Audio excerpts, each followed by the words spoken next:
Yung mga boss, magandang umaga sa inyo lahat. Ayan, may customer tayong dumayo sa atin.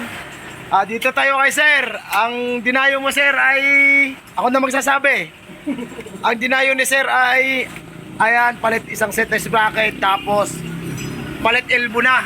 Ayun, yung elbow naming B-Max. Boss, taga saan kayo sir? Taga Sambanga. Sambanga, batiin mo ang mga tropa natin sa Sambanga. Dahil Bisaya din ako, pares pala tayo. Batiin mo sila sa salita natin. Ano naman dire kay legit ka dire magpagawa. Ayos, ayos. Pero si sir, ang pinanggalingan nyo dito sir sa ano? Kalamba. Kalamba. Tapos ang motor mo, ang kapatid mo itaga? Ilocos. Ayan, Ilocos. Hindi ako maniniwala ang taga Ilocos. Kasi sabi ni sir, Kalamba. Sabi naman ni sir, tingnan mo ang plaka.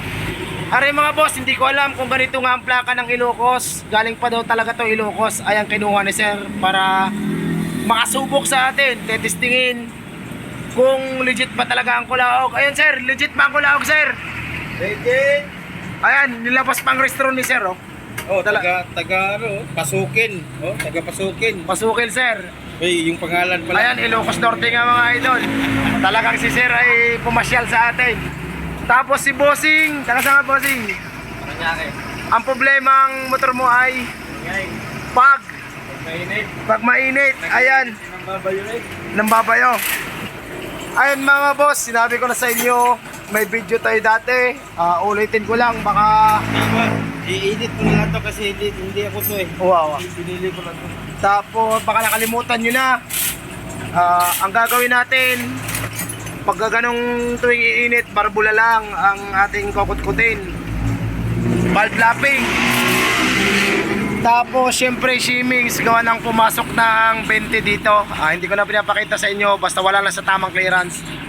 Tapos napansin namin, may tama ang cam. Yan mga boss, kayo.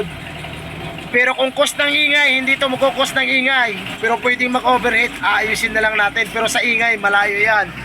Dito mga sir, ang ingay, walang bakal ang kanyang guide. Ayan, tapos check natin ulit mamaya lahat. Tapos pa-under natin, testing natin yung boost na.